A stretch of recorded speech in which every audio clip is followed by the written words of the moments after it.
I will call the committee of the whole meeting to order. Madam Clerk, please call the roll. Trustee Bell. Here. Trustee Burns. Here. Trustee Coleman. Here. Trustee Grant. Here. Trustee Jazinski. Here. Trustee Williams. Here.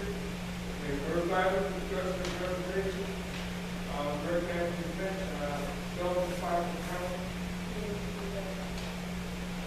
Is that it? No, please stay in the concern.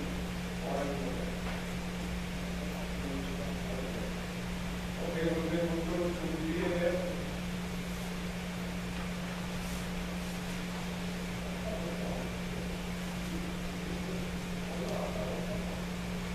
B&F Construction Code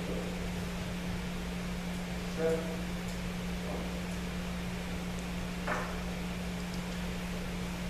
Okay. Let's be back.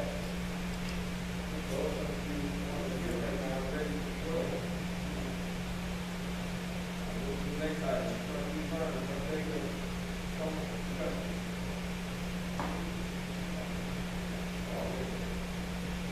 are you ready to do presentation for B&F? As close, certainly let me know that you are. Which one, Seldon Fox? Seldon Fox. What about the B&F? B&F will not be able to see.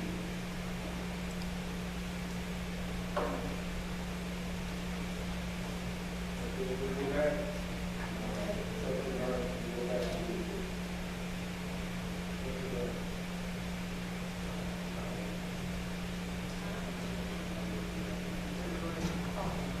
Hey, Brian. No, you're good, so.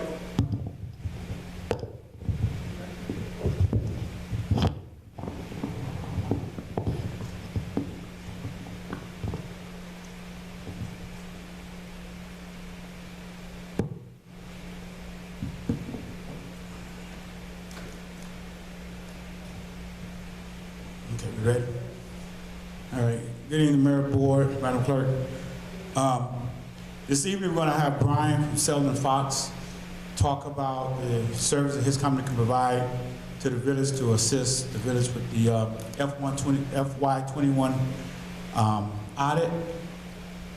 Brian was a company that I reached out to about a month ago, and I had to wait till he got finished doing corporate taxes for his company. But they are familiar with municipalities and things that relates to getting the audit prepared as well as completed. So at this time, I'd like to introduce Brian.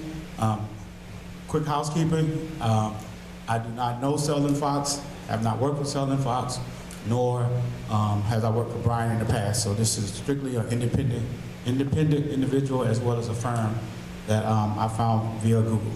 All right, Brian? Mr. Finch, you have any handouts?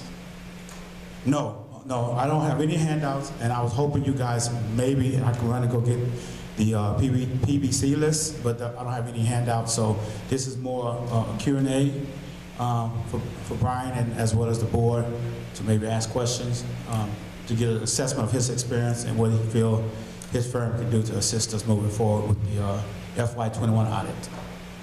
Would you like a copy of the PBC list or anything? Brian, can you hear us? Yeah, it's a little muffled. I was hoping somebody may be able to be a little bit closer to the speaker. Okay. Okay. Hold on one second. The IT was broken. While he's doing that, I'm going to go get copies of the PBC list.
Brian?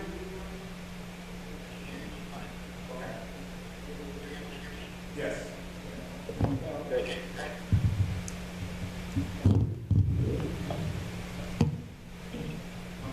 Okay. Okay.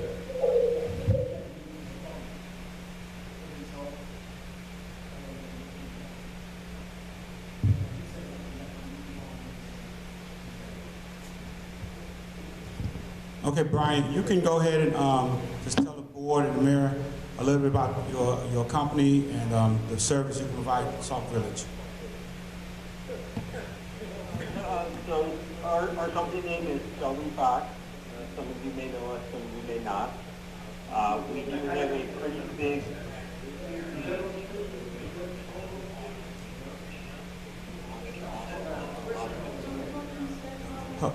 Hold on one second, Brian. Hold on, they can barely hear you.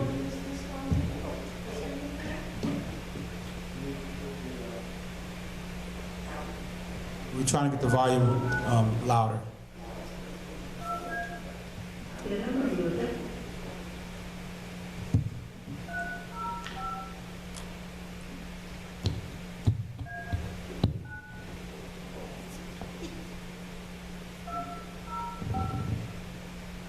Yeah, just let me know when you want me to... Okay. Welcome to Zoom. Enter your meeting ID followed by pound.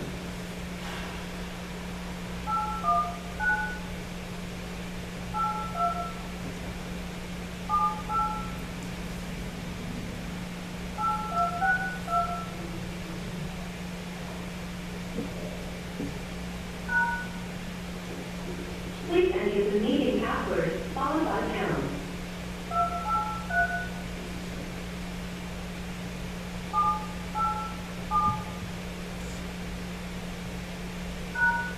You are in the meeting now. There are 4 participants in the meeting.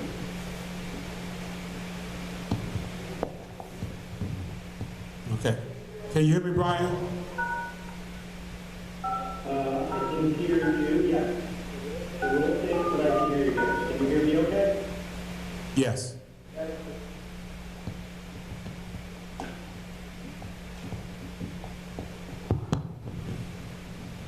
All right, so we're going to get you hear me? No, you're just gonna have to talk a bit louder. Our systems.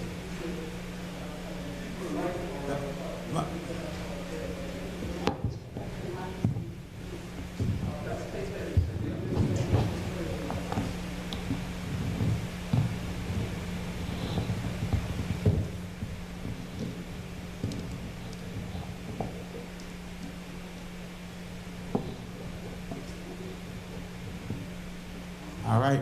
One more time for mic check. All right, how's this? How does that Much sound? better, yes.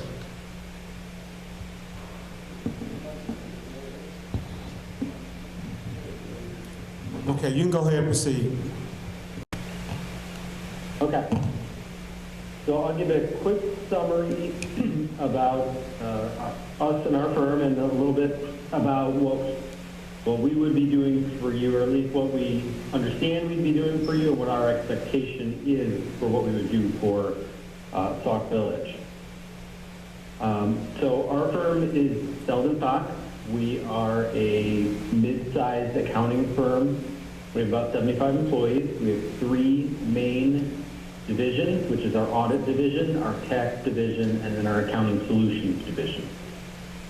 In our audit division, we do have a very robust governmental practice. We do audit a number of governments throughout the state of Illinois. Inside our accounting solutions group, which handles outsourced accounting, special projects, really any non-attest services. We don't do a ton of government. We do a handful of governments that we work with. But you know, our team does a lot of different account reconciliations and month-end close procedures for probably about 300 companies month in and month out. So we're very well experienced in putting together work papers, preparing work papers. Most of our clients do have an external audit, so we are very experienced in preparing audit work papers for auditors, as well as going through the audit and being the point person for audit. 3 of the people in our accounting solutions department were audit managers at different firms. Kristen Schaefer was an audit manager at Grant Thornton, which is a very big firm. Amanda Socha and I were both audit managers at Seldon Fox before we switched over to this department.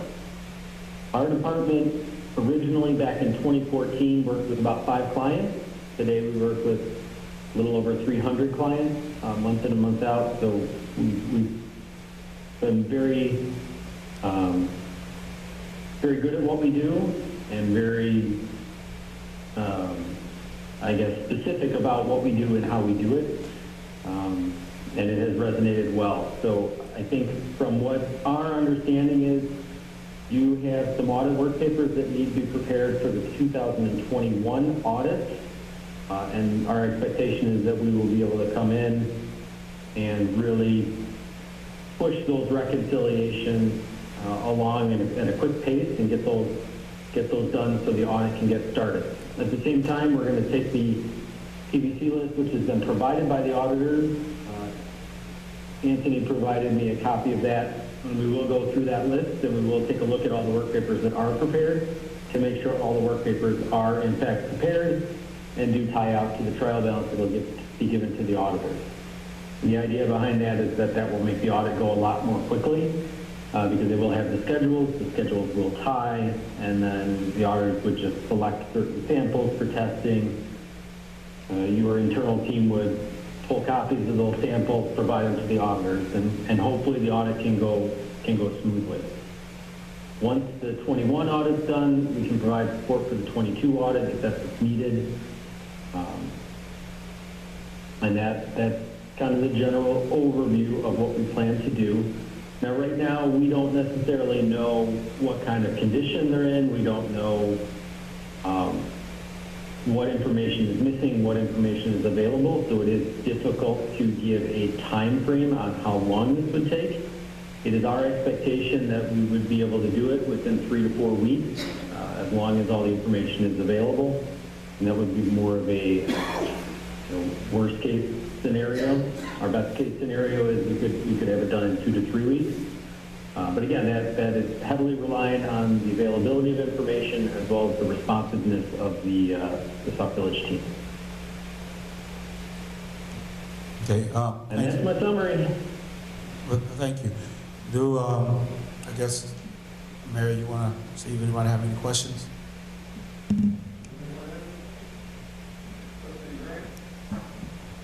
Hey, Brian, can you hear me?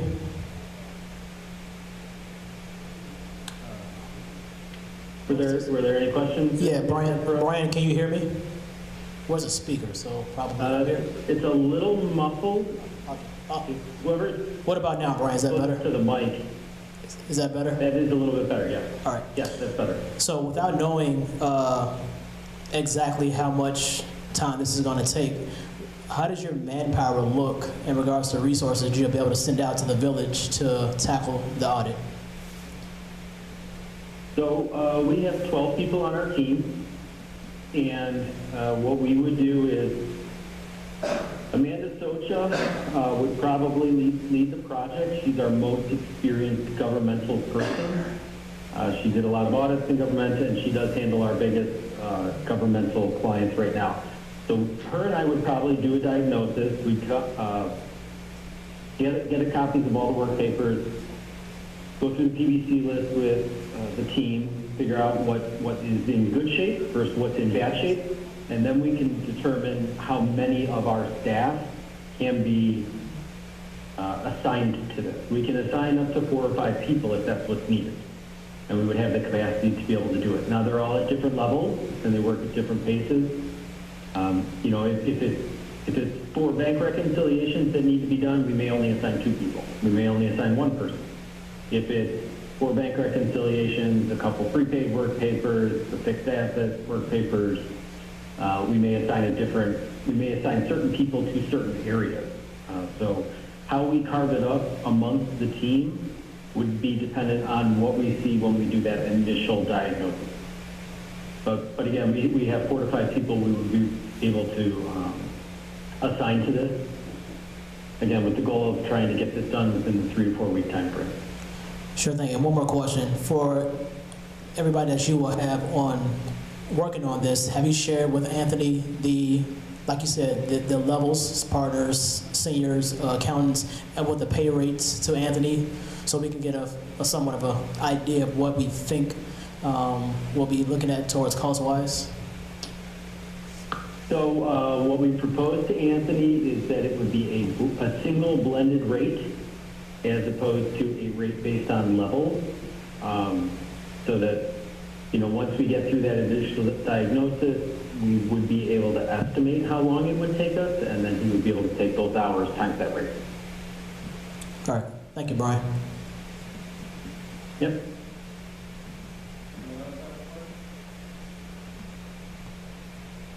How soon can you get started? You hear that? It would be our expectation that we would do the diagnosis at the end of this week, and then we would be starting to request information early to middle of next week.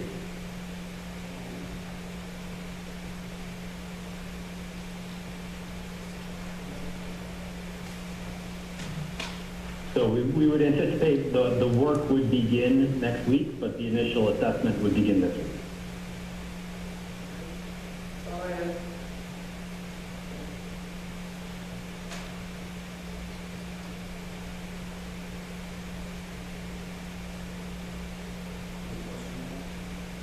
We would also want to have, Anthony, I didn't mention this, we would probably want to have a preliminary call with the auditor, just to be introduced to them and then talk to them about, you know, if there are any schedules that we're missing after our assessment, we may request from the auditors a copy of the prior year work papers, which would give us a good starting point to roll forward from 2020 to 2021. We would probably potentially also want to do that to ensure that the net assets tie out, which is a common error with some of these audits. What would be the hourly rate and the amount of people necessary with the diagnosis this week? I know you said it's a blended rate. Right after that? So yeah, we run a blended rate that's regardless of who does it and what both services are. That includes the diagnosis as this week? Is that a blended rate as well? That rate would apply to that diagnosis, yes. All right, thank you.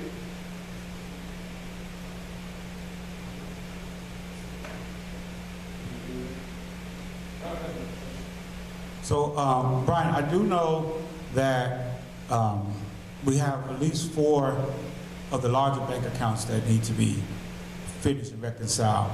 So that's something that you would discover in your analysis when and if the board decides to move forward.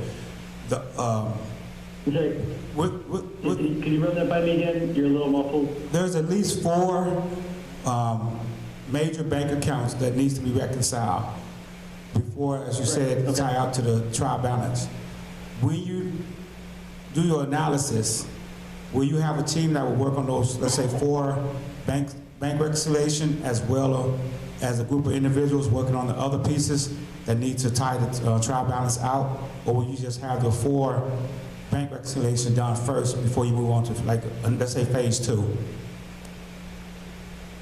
So the initial analysis would be to determine what hasn't been done, what has been done that may need some additional work, and then what is done. And then once we figure out what isn't done, we would go to the Sauk Village team and say, okay, this is what's not done. What do you guys want to do? What do you want us to do? So there wouldn't actually be any areas outside of those 4 bank reconciliations that we would do without your authorization. Okay. Okay, thank you. Yep.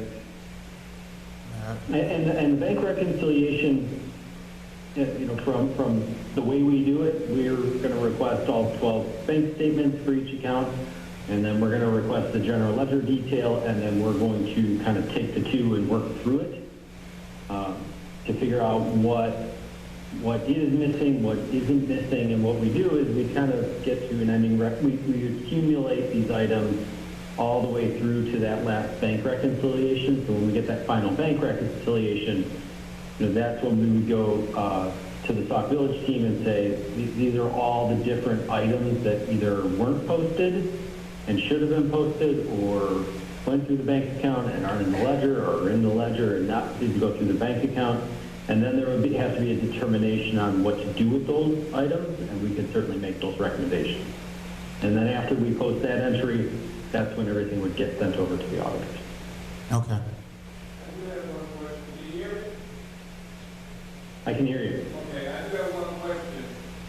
If there is a call or a sort of, you decide to go and get a forensic audit, will that delay what you're doing? I'm sorry, what delay, what we're doing? A forensic audit. A forensic audit. Yes, if you're going to go down the road of a forensic audit, that we would most likely put a pause on our services until the result of that was identified. Now, if you do go down the forensic audit, we could certainly still schedule things out and do the reconciliation, but I think we wouldn't know what to do with certain things. And I think that would be one of the areas that would cause a delay anyway, because if we do, so for example, if we see a disbursement out of the bank account for $200,000 and we see that it's not recorded in the ledger, the first thing we're going to do is go to the Sauk Village team and say, what is this?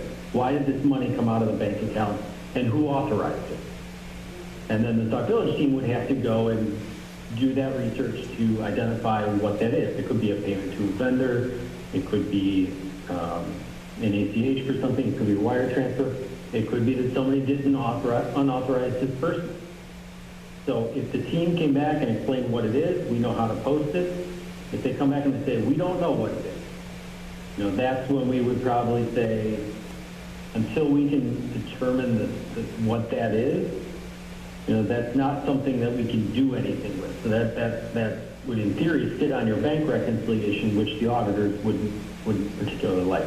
Now the forensic accountants would be doing a different set of procedures. Now they could take those things that we find and incorporate them into their procedures and say, okay, you have an unidentified disbursement, well, let's take a look at that and let's get into more detail with that. But I would also want to understand why you're looking to get forensic auditors involved as well. That would be important for us to know as we work through our procedures. Okay, thank you. I just wanted to find that out. Thank you. Yeah, I mean, my guess is if you get a forensic auditor involved, that forensic auditor will be working through things for a longer period of time than we intend to work through things. But it could be that maybe we come in and we do these bank recs and we look for these types of things that the Sauk Village team can't explain, and then you make a decision on whether to bring a forensic auditor in or not.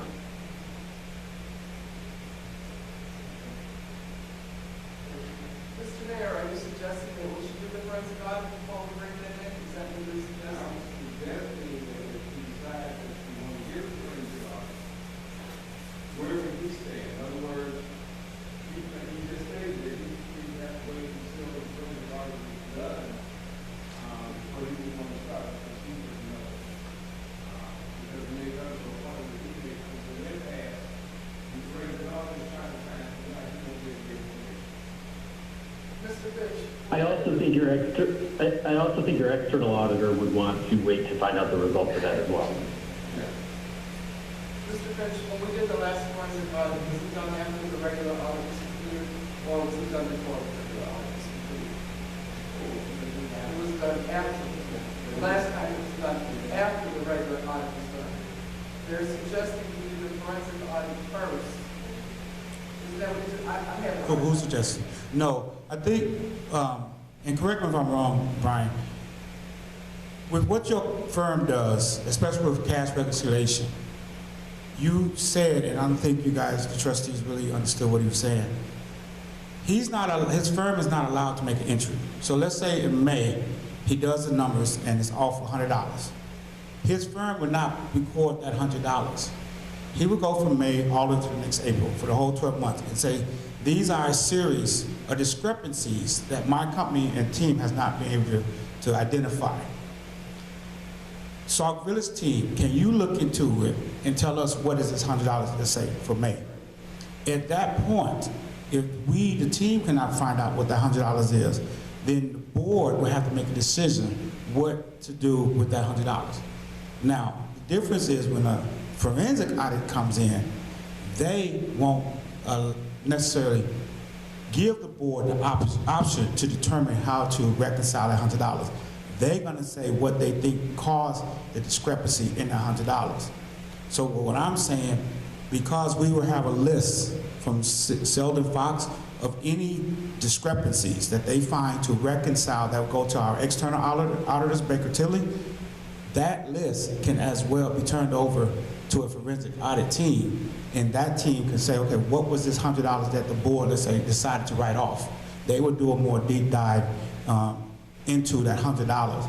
So for sake of time, I would suggest we do the audit, and any discrepancy, we would have collectively a list, and we turn that list over to a forensic audit while we are working on the next year audits. That would be my suggestion. Yes, I agree with that. That's all I have, Mr. Mayor.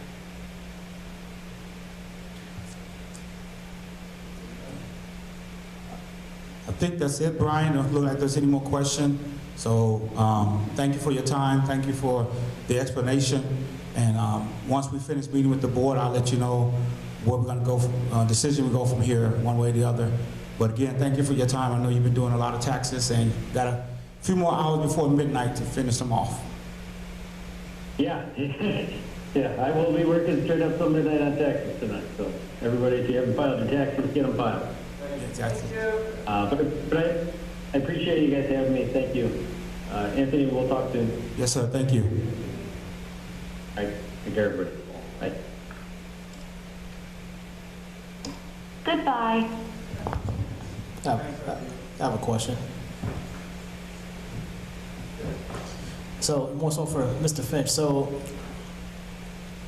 they're going to come and assist us with seeing, with our, not doing our entries. They're going to just view them. They'll say what we're missing and not missing. So, who's going to be the point person for Sauk Village to do this?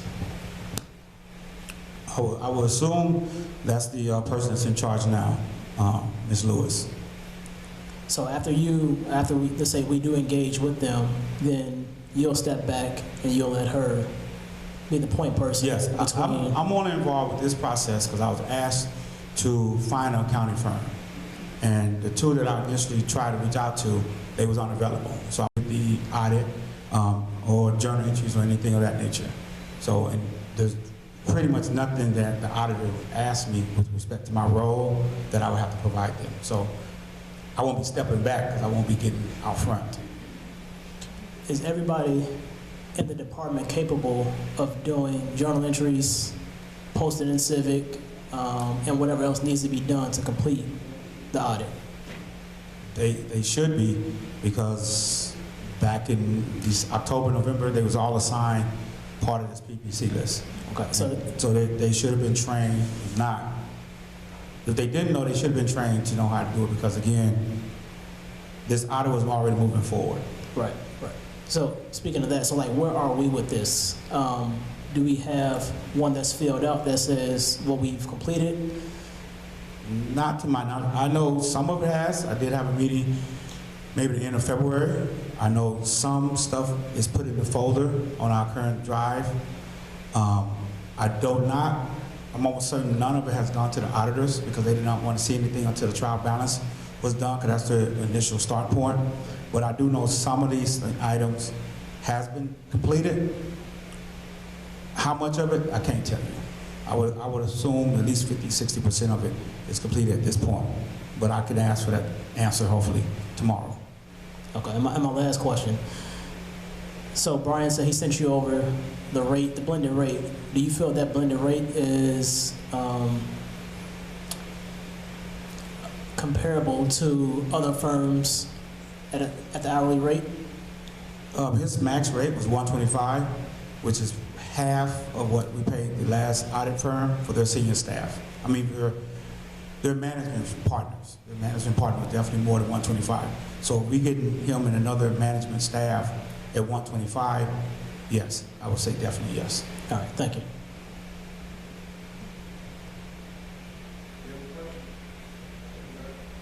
Yes, Director Van, putting you in on there as this. Director Van, you seem to be extremely knowledgeable about this whole financial situation, the audit, the trial balance, the reconciliation. You seem to have quite a bit, and you've been involved in this process in the past. You've been removed from the process for whatever reason, and you seem to be one of the ones in the, as a director of operations, that's very knowledgeable about how this process should move forward. So why aren't you, as the director of operations, why wouldn't you be overseeing something of this nature?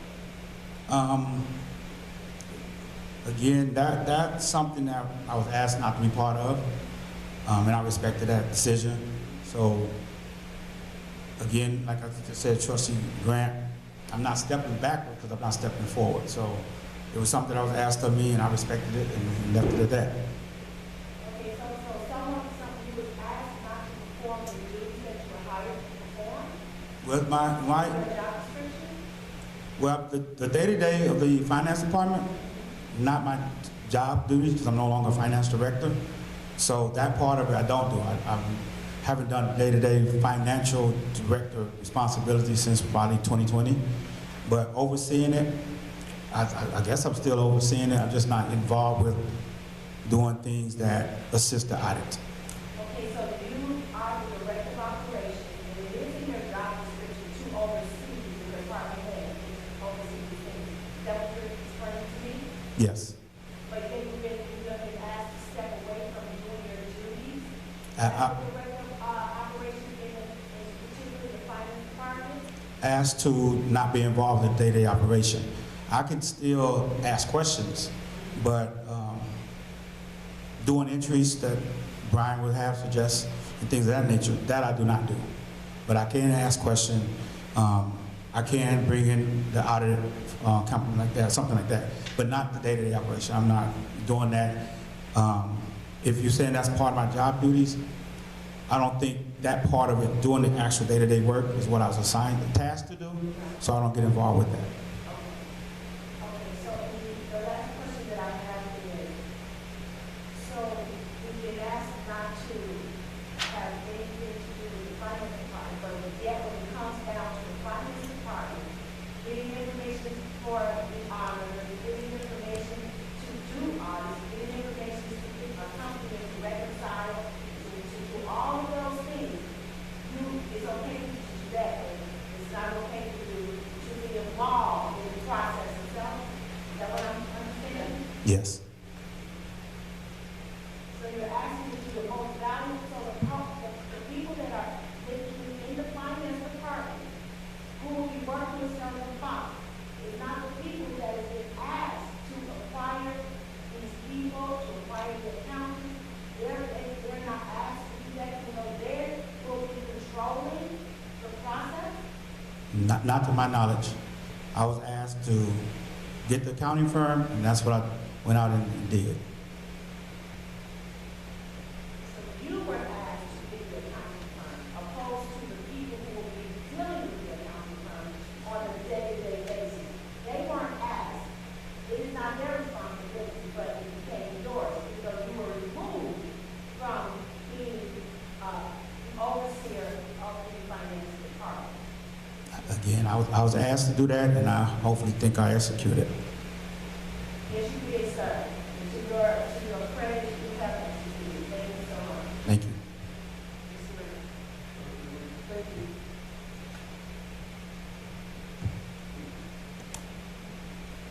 We've been asking for some time now for the PPC list, and we got a blank copy of the PPC list tonight. So you have one the last time it was updated, your opinion was in February. Yes. Can we see the updated one? Can't hear you. You can't hear me, still on the mic? Okay, so we've been asking for the, you hear me?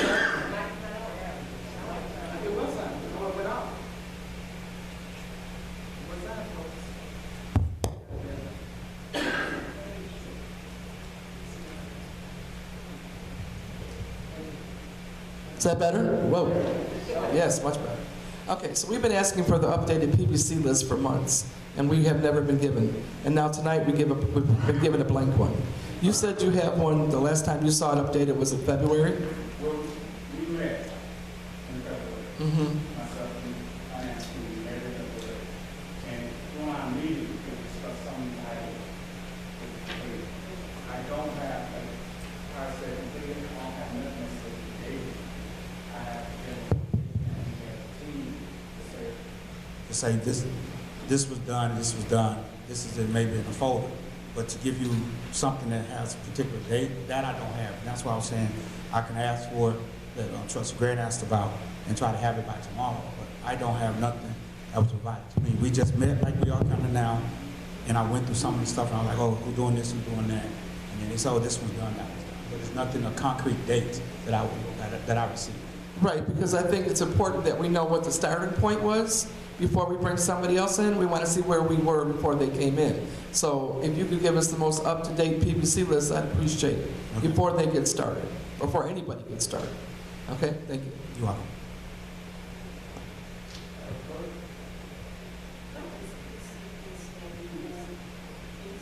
Provided by client. PEC, provided by client.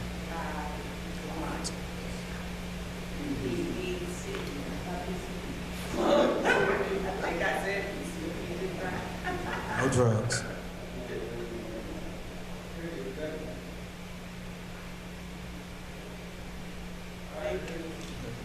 And just quickly, I know B&F is not able to make it tonight, but in your package you have some of the all of the code, but they updated to 2020.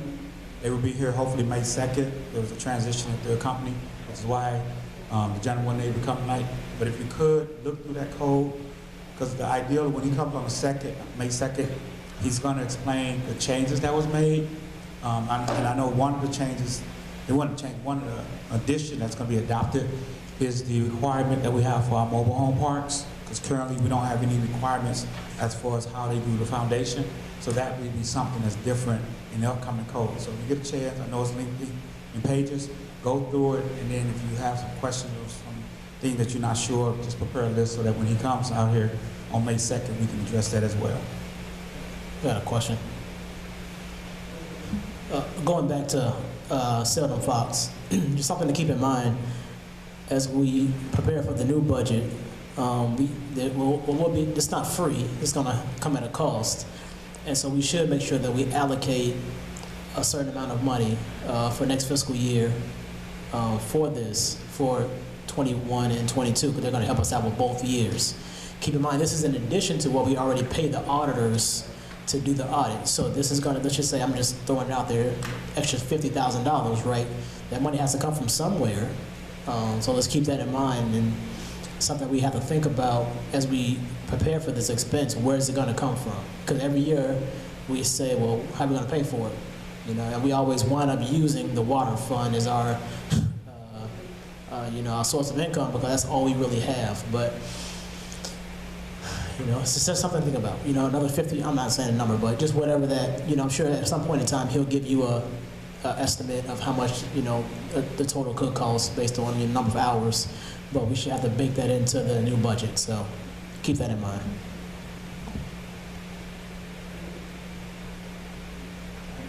Thank you. Alrighty, now next item is the Burns update on Okay, thank you, Mayor. All right, for the Summer Festival series, we have all of our vendors are in, all of our contracts are in, all of our invoices are in. So we have, we're actually ready to submit ourselves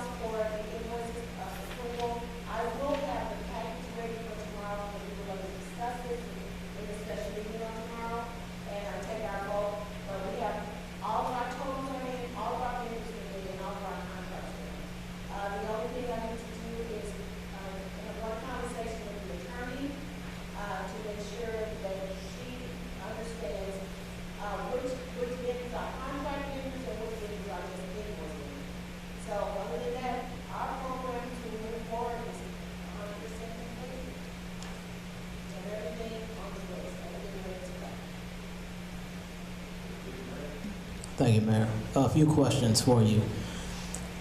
So first, I didn't see, and maybe I overlooked it. I remember one point we talked about a security company. I didn't see that in here unless they're called something else and I missed it. Are they in here? We would not be using the security company, we would be using our own police force. Okay, great. All right, so my second question is, down tomorrow at the special meeting, I think you're asking for a 50% payment, which is, just half for all the vendors and invoices. Now, in my opinion, I don't think we need to pay right now for the fire and police because they're just going to get paid as the payroll happens. That's not something like we cut a check for right now and beforehand, if that makes sense.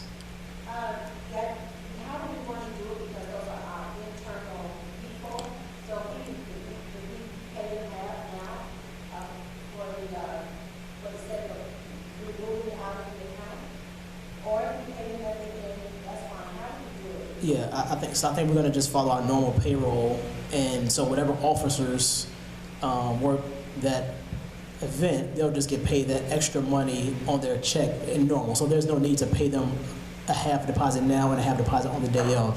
After the event happens and the payroll period happens, they'll get paid. So you want to pay them at payroll time at that time? Correct. That's how it should go. Okay, that's fine, I don't know if you want to do the payroll before, and then the payroll later, but if you want to pay it all on payroll, that's fine. And okay. So no, the biggest thing. Now the total. I thought last week you said it was lowered, but actually to me when I added up, it seemed like it's more expensive now, and I think now it's like $52,000, $53,000 or something like that. Yeah. So the total cost for $23,000 and for the June, and then total cost for $25,000 for July. When you add those up, that's just $48,000, something like that. No, so I remember, I thought we had $40-something thousand in our budget left over from last year, well, this year to spend. I think it was 40-something, I'm not quite sure.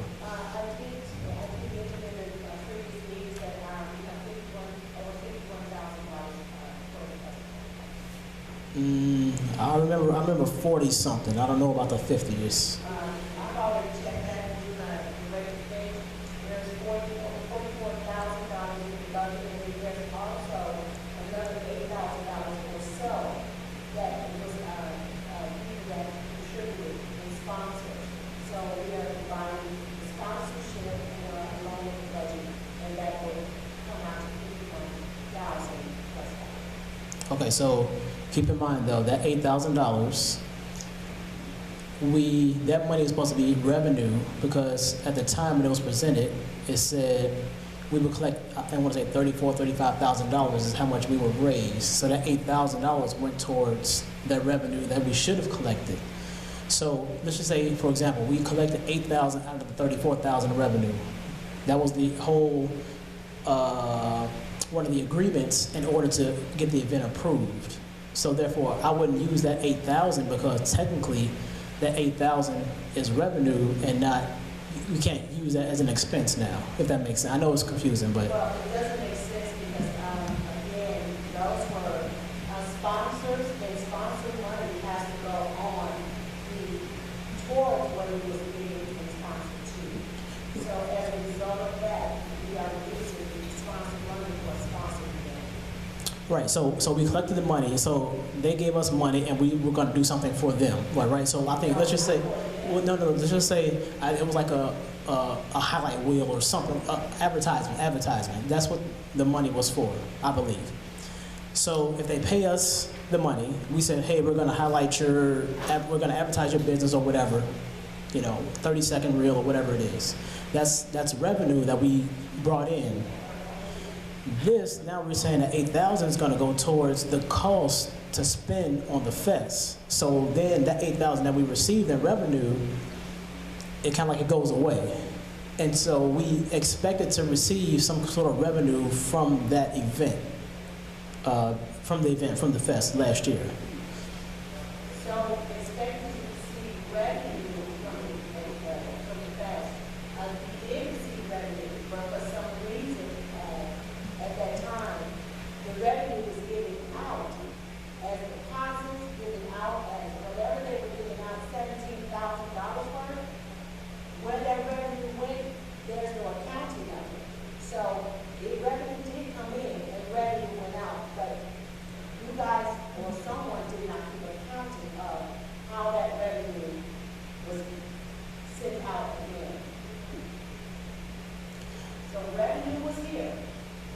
revenue went, I can't tell.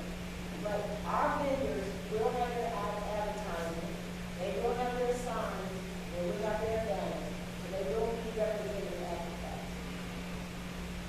that. Okay, so can you, I don't know, have Mr. Finch or you show us the 50, because I'm having a hard time with $8,000, because that's money that we can't use technically for this. Because we said we were gonna raise funds for that concert for last year. Who said they were gonna raise money? Well, the board agreed. No, the board agreed we would raise, whoever presented it, they said we would raise $34,000. And I don't know if anybody else remembers that, but they said we would raise $34,000 for the fest. Is there a writing, is there a letter, is there a demo, is there email, is there an invoice? It's in the budget actuals. Trustee Grant doesn't seem to be quite deliver everything, so we need something in writing to back up this thing that he's speaking of. I do know that $17,000 was spent, and there's no counting of it. I do know what we have to budget for the concert, and that's what we have to budget. No, I mean, the 17,000 was accounted for because the fest costs, I think, 64,000. So 64,000 minus the 17 is where you get your 44 from. That's the number that was left over. So that money has already been taken from the fest from last year. That's why we have 44,000 left this year to use. So where happened to $17,000? So we're It was paid. $17,000 that technically is not going on the fest because something happened to it. Can you tell me what happened to it? It was paid out because we didn't have the fest. So did we get it, why didn't we receive it back? Or what did we receive for the 17,000? No, we didn't receive anything. We were supposed to have a fest, and we never had the fest. So therefore, I think those were deposits and things that we had already purchased in preparation of the fest. So therefore, that 17,000 is gone. It's, we paid it out to whoever. No, we have a record of who we paid it to. Whoever we made deposits to, and whatever supplies we needed for the fest. Like, we have a record of that. Okay, can you produce that record for me, Trustee Grant? I can't. That's something that Mr. Finch or Ms. Lewis will have to present. I don't have that. Okay. We will get the record of operations and you will break it down to us. Because any deposits that I have guaranteed from all of my vendors, a signed guarantee, that if anything happens, they will honor their deposit, they will also give us another day, whether it's Brother's Day or something like that. So my vendors are guaranteed. I'm not going to lose any deposit for any reason. And that will be on record.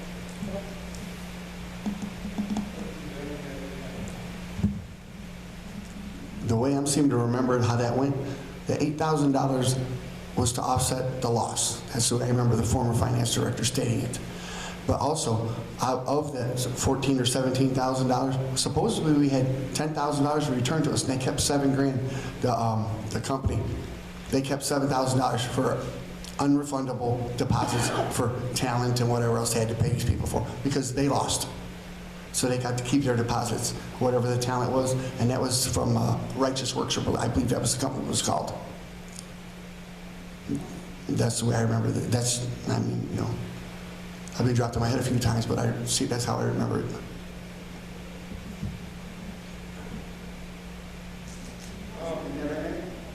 I believe that's how it went. She said they took the $8,000 and she used that to offset our losses. Is the way I remember the former director stating it. Because we all had a little fit about that because we thought it should be returned back to the vendors. The $8,000. It was $5,000 was from Lenny, and then the rest of the money came from two other places. I mean, I knew the money came from the board, but I don't know. I do know that we need to travel. Right. So that's how, Right. And also, the summer street, I think we use some of that money for the summer street. So it's not there. It's always got to be on paper somewhere. Well, it should be. I mean, travel, we have to get for that. Right.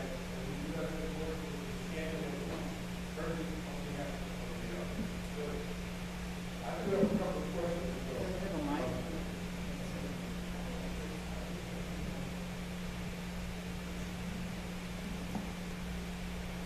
Can you hear me? Can you hear me now? Okay.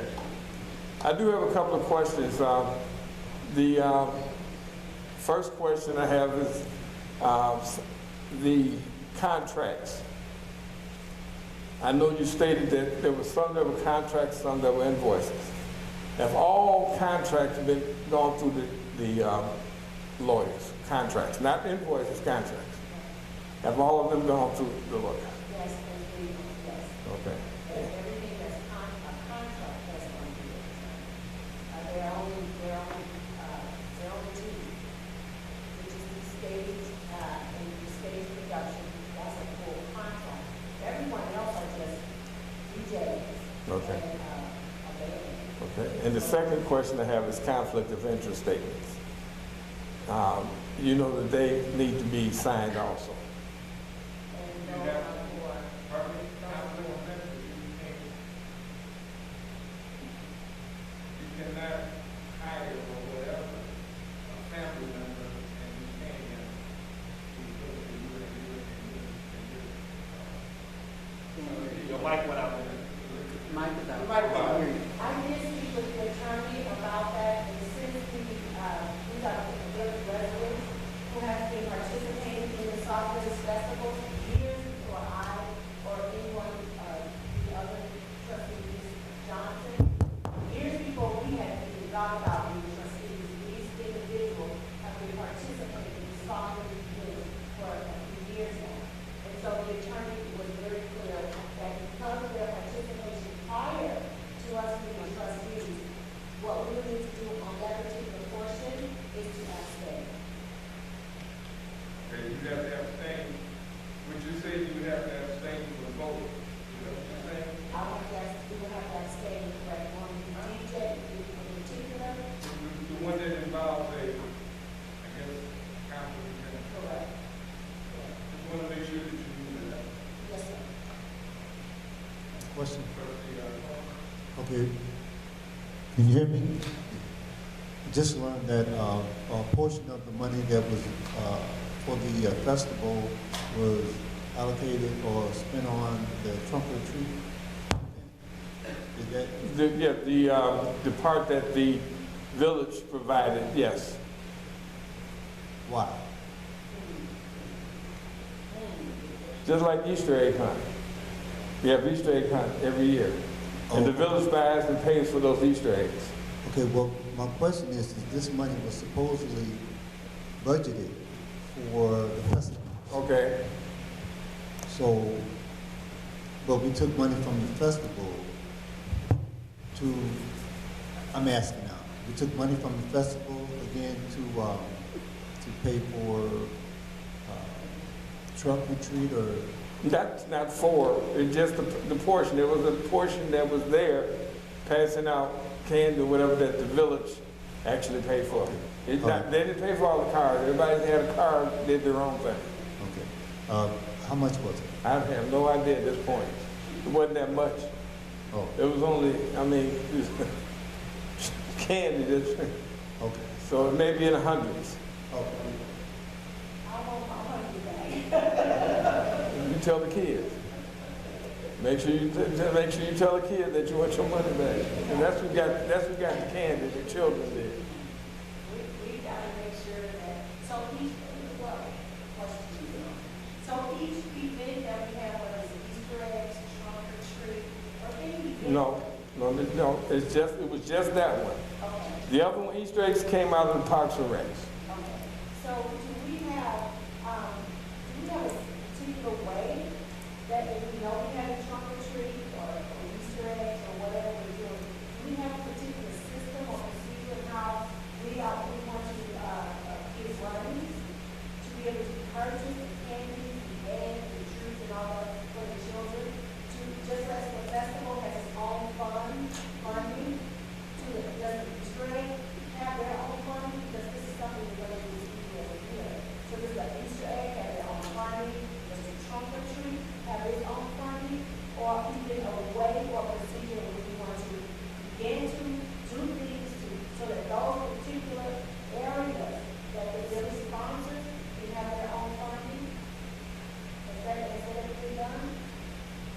Only thing that last year that came out of the festival was the trunk or treat. The Christmas, when you have Santa Claus and we have little stuff there for that, that comes out of the Parks and Recs. The Easter egg, the egg that you see the kids, that you all want to give back and tell them to come, that you want to take the egg back, that came out of Parks and Recs. It was just that trunk or treat at the time, we didn't know if we were going to get enough people, so we said, okay, let's at least have one. And we used to years ago take more and do more with that. We used to buy pumpkins, but that was years and years ago. We used to buy pumpkins. Well, we haven't done it lately.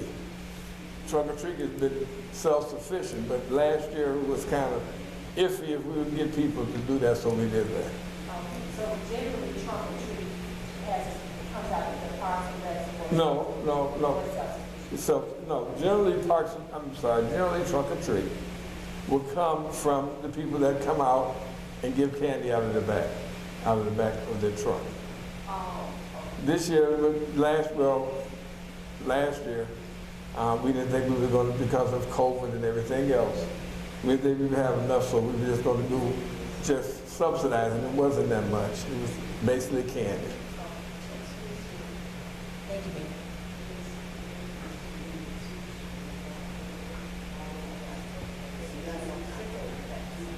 Oh, wait. What did you bring in? Okay.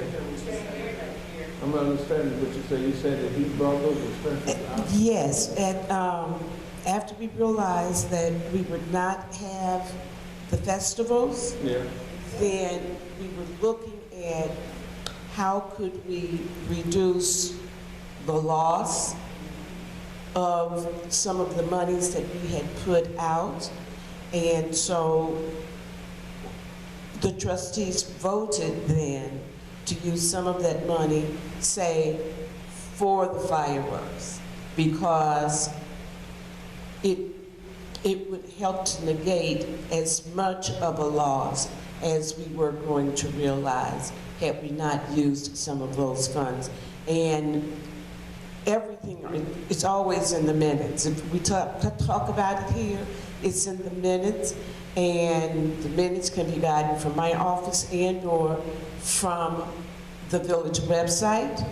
The thing is, it takes research, because then you need to remember, this is where the remembering comes from. You have to remember what month you had those discussions and when it was entered into record. So the information is here, and it is available to everyone, but you need to go through the minutes and/or go on the website and review minutes that way. Matt. Trustee Reed. Thank you, Mr. Mayor. So, last year there was going to be a festival, and then it wasn't, and then they postponed it to this year. Some expenses were paid out last year. We did have the fireworks. If we had a budget to actual, we would really be able to see what's actually left in that line item, but because we haven't been able to get that yet, it's kind of difficult. But even still, I know you've put a lot of work into this, and I think the whole objective is to try to bring the community together in a positive way. So we haven't had a festival for the past couple of years. We just came out of COVID, hopefully. So what is the difference between what we believe is in the budget, Trustee Grant, and what you've actually figured out to be your total expenses? Because you figured it down, you're sure, till there's nothing past what you're figured out, right? So what are we talking about? We talking about $4,000 or $5,000? That could be if the budget, if the fireworks were taken from the festival to do in October, that's what, $4,000. There you go. Removed from the festival to do a fireworks show in October that wasn't really budgeted for. So, there you go. So we can still move some things around and come within dollars of what Trustee Grant is saying. It's more like 44,000, You're saying yours is more like 40 what? What's your bottom line? 46. 46. So we're talking a couple $1,000s. So We would have had not been. I understand, but just for the sake of clarity, because you also still plan on making some money during this festival, right? You're going to get some type of revenue in this festival that you can kick over into the, like when you do June, hopefully you'll get enough revenue where you can put that into the July expenses, but those expenses are not known, okay, and you won't realize them until after the festival. But even still, what I'm trying to say is, the fireworks are in July, right? So that can always be taken out of the budget, right? Yes. Out of the costs. So what if we don't give them their 50% deposit? What if we take that $4,000 on a holding pattern?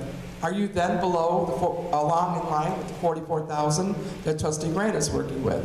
Because if that's the case, you're doing two festivals, one in June, one in July. The June festival may reap in some type of finances, and if it doesn't, then you could easily remove fireworks in July, correct? Right, we've made sure that the budget is, that we can use flexible. So there are things in our budget that if we have to replace such as fireworks, if I have to eliminate, where I have four portable toilets, so if I have to eliminate that down to 3. So there are things that I know that I can move in the budget to make sure that I'm right with you. Okay, but when we get ready to approve the 50% deposits, and this is just my opinion, I would not make a deposit on the fireworks. If we plan on possibly having to eliminate them in July, I wouldn't make that deposit. And I would just assume that, let's see what type of revenue we get from the June Fest, and we may kick that $4,000 right into the July festival. That's just my opinion. I'd rather not go any more discussion. It's just going to make it more difficult. We know about 44,000, and Mr. Finch was still here, but we need to get better numbers tomorrow, okay? But you are willing to know the festival's fireworks in July, willing to kind of put that on the side, depending on what happens in June. Well, Or you can also do more fundraising between now and June. right, we're going to do all of those things. It's very difficult to do in fundraising, or to even start collecting money from vendors until we get an approval and make sure that we are good to go. The moment we're ready to go, then we can begin to advertise, we can begin to collect money from vendors who are ready to give you money. So you have solidified the vendors. You know how much the festival is going to cost. You're confident that your figures are correct. Yes. Now, once the festival is approved, then you can move forward with trying to get more vendors and more money to bring into the fest that will increase the revenue portion of this. Yes, we have vendors on standby. People are ready to pay vendor fees. People are ready to pay for advertising. So we have to go on standby.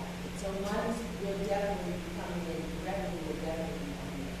For that. Well, I guess it's a decision the board has to make. Are you comfortable with this part of what we just discussed? A lot of work has gone into this. Our residents do need some type of positive exposure from all of us. It happens in other communities. I'm just wondering if that makes sense to the rest of you. We're doing two festivals, June and July. Let's see how June goes. But as far as making 50% deposits, I wouldn't do the fireworks because the chances are it might not happen. The fireworks will happen, they can happen, because again, there is things in our budget that, as a matter of fact, I will go through the budget this evening, and I will rearrange it, and I will make sure that, and I'll do one better. Even if I don't have to use $8,000, I'll still do everything I need to do with the 44. There you go. So, That sounds fine. You have a question? The fireworks money, we had, for the festival, there was going to be fireworks. And it was a non-refundable deposit. That's why the fireworks got moved to October. Otherwise, we were losing the money because the guy already bought the fireworks. That was the guy from Park Forest. And that's why the fireworks got shot off during the Oktoberfest. Because otherwise, we were losing the money anyway. Just so it was clear.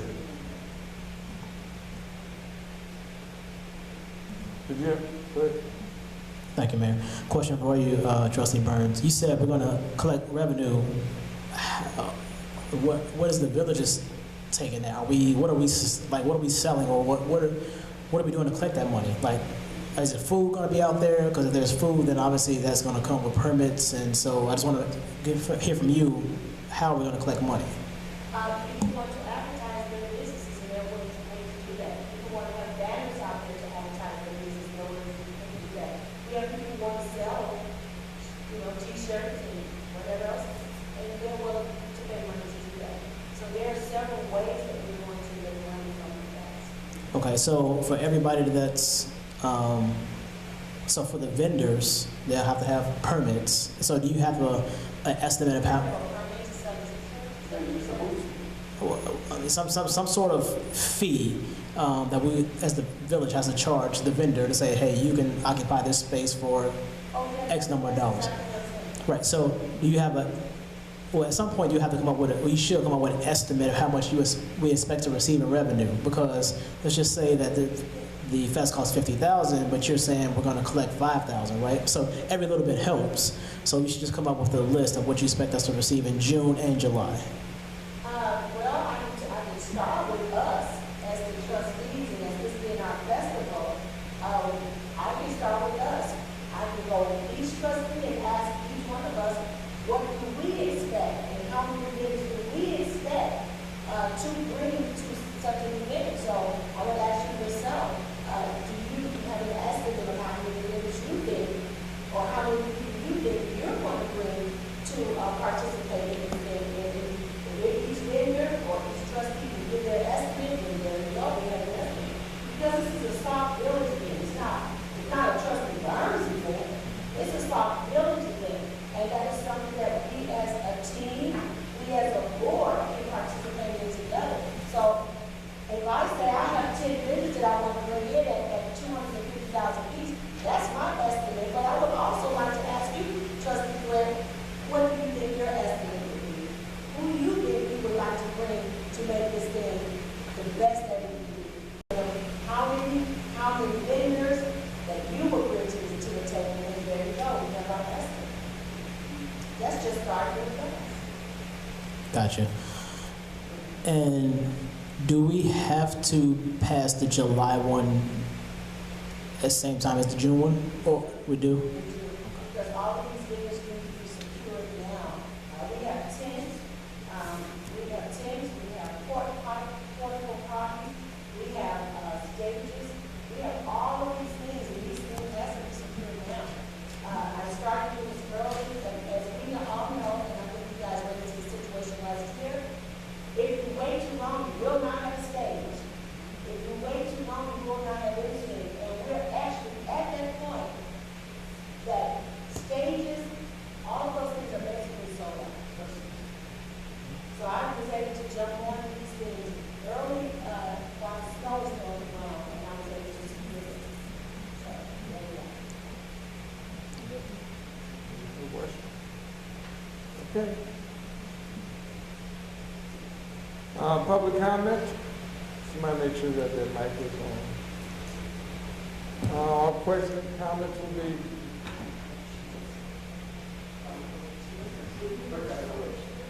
No, she's not going to, she took that off, yeah. I'm going to bring that back after I actually have an on-site meeting. Okay, all questions and comments will be directed to the mayor. Each speaker may comment on any matter concerning the business of Sauk Village. Each speaker is allowed one opportunity to speak for up to 3 minutes. Testing. And may not engage in debate, counter replies, or rebuttals. Please state your name when you come up to the microphone.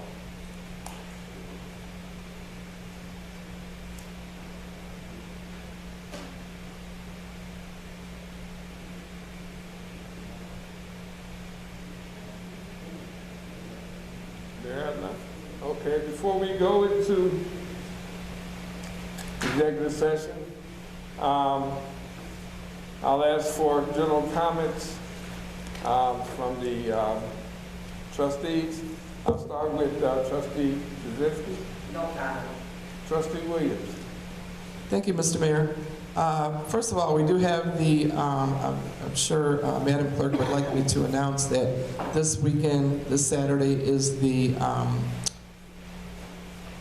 cleanup day and we are going to start the cleanup. Are you going to report on this, Madam Clerk, or should I? That's what I thought. Okay. So that's why I wanted to ask you first. We have the recycling event starting at 9 o'clock. We'll be meeting behind the Village Hall here. Refreshments will be provided for the volunteers. Teams will be broken up as to and given locations to go out and to clean up around the community. We encourage everyone to participate, trustees, and please notify your family and friends. Everybody's welcome to participate. It's been very successful through the years that we get the community cleaned up throughout all the different areas. And like I said, areas will be assigned. Also during that day on Saturday from 9 to 2, we have the Cook County Sheriff's Office prescription drug take-back, recycling, and shredding program. And that's in conjunction with Sauk Village Community Partners and Cook County Commissioner Donna Miller and Sheriff Dart's office from Cook County. And the prescription drug take-back is a free service for collecting unwanted medicine from Cook County residents. Collection is anonymous. Pills only, unwanted expired human and pet medications. Pills may be brought in prescription bottles, which will be shredded and destroyed so the identity will not be known, or in unmarked plastic bags. Liquid medication and sharps will not be accepted. The electronic recycling will be included. You can get cables, all types, cell phones, telephone devices, computers, laptops, hardware, motherboards, holiday lights, monitors, calculators, printers, fax machines, game systems, stereos, television, limit 1 per household, toasters, blenders, toner cartridges, UPS batteries, car batteries, and more. Paper recycling includes all unwanted paperwork.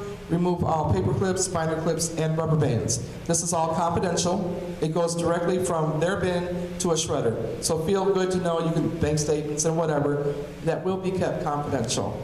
And then on my report is the Veteran Home Repair Program. Applications close May 1st. If you know a veteran who needs home repairs, there is a number that you can call about getting some assistance. That number is 312-818-1196, or apply at rebuildingtogether-chi.com. Very light, it's hard to read. Okay, the next thing is the blood drive. Blood drives are back, May 6th, 9 a.m. to 1:30 p.m. in the Sauk Village Senior Center. We had lost the blood drives for a while because we had a lack of participation, but they have invited us to please participate again. 1 pint of blood can save 3 lives, and I'm a very big advocate for blood donations. And if you wouldn't mind going on the site or actually calling 1-800-7-TO-GIVE, that can register you for the Versity blood drives. And again, we have the benefit for Gary Bo Bell. That's our trustee, Gary Bell. And we are still selling tickets, t-shirts, and wristbands, and accepting any type of donations as far as baskets that we can raffle off at that time. There will be a split the pot, a silent auction, games, live band, dancing, food, and fun. And that's going to be on May 6th at the Moose Lodge in Chicago Heights at 5 o'clock p.m. And I believe that's all I have for today, Mr. Mayor. Thank you very much. Yes. Okay. Trustee Coleman? No comment. Trustee Burns? Yes, I just want to comment that, before anything, I am a resident. And as a resident for 24 years, there is just not been anything for us as residents to do. And I believe we as a village, we as a board and mayor, that it is up to us to make sure that we include the participation of our residents as we include anything else we do, any other bills we pay. The bottom line is,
any of us is going to do to make sure that this Sauk Village Festival is off the chain. That's my comment. To my neighbors, to my board, to my mayor, and to all of the residents. Thank you. Thank you, Trustee Bell. Trustee Grant. Okay, couple of things. I've just been told by the clerk that she needs you guys, everyone that holds an office, all the trustees, she needs your reports ASAP. She's saying to me tomorrow. That's for Student Government Day. Those that never did it before, is a report showing what your, how you became, or what your committee is doing, basically. And if you don't have that, then you can say what you're doing. But it's give it something that they can read. Don't use a lot of big words, and don't make it real lengthy. So I didn't say simple. I said don't use a lot of big words. So just make sure that, you know, if you don't want them, because if you make it long, then, you know, and you can tell when the kids read it, it's a long thing. They get quiet, or they get, the voice goes down. So if you can get that to the clerk, she said by tomorrow, because Student Government Day is a week from today. Next thing, I will not be here tomorrow. I'll be in Springfield. We have Lobby Day, comes every year. So I'll be down there trying to get some more money for the village, trying to see if I can beg some of these legislators down there and let them know that Sauk Village is still here. And so it's going to be, Lobby Day is for when your, basically your mayors and those that represent go down and talk to the representatives, be it Senate or state representative, and then you sit through a lot of different things, but then they have committees. And that's when you can go and show them what you have, show them what you have need for in the village. We're supposed to be getting $1.6 million. That was 2 years ago. So quite naturally, when we get down there, that's going to be a reminder when we're going to get that money, because we was told last year we were going to get that. So we get a chance to go in front of them face to face, and then you get a chance to see them off the record. When I say off the record, not in chambers, and you get a chance to talk to them and pitch what it is we need to try to get, at least put it in their ears, let them know that we're, you know, and there's going to be a lot of this statewide, so it won't be just me talking to the representatives, but I will be talking to our representatives to let them know that this is what we're looking for. With that, I'll ask for a motion to go into executive session to review executive board minutes and personnel matters. So moved. Go ahead. Stop the motion. Trustee Burns said that this is a Sauk Village event. It's not a Burns event. It's a team effort. We all are residents, and we all need to take part. I would like to piggyback on what she just said, because we need team leaders for Saturday's cleanup.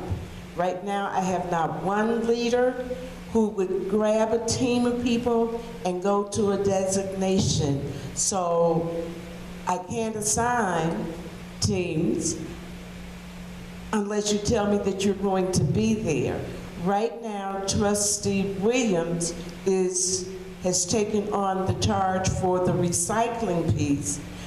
I'll need to assign a couple of volunteers to her, but I need you guys to help us clean up our village. So please communicate with me if you don't mind. I appreciate it. Thank you, Mr. Mayor, for letting me jump in. All right. I second. Okay, moved by Trustee Jazinski and second by Trustee Williams. Watch the mic. Madam Clerk, call the roll.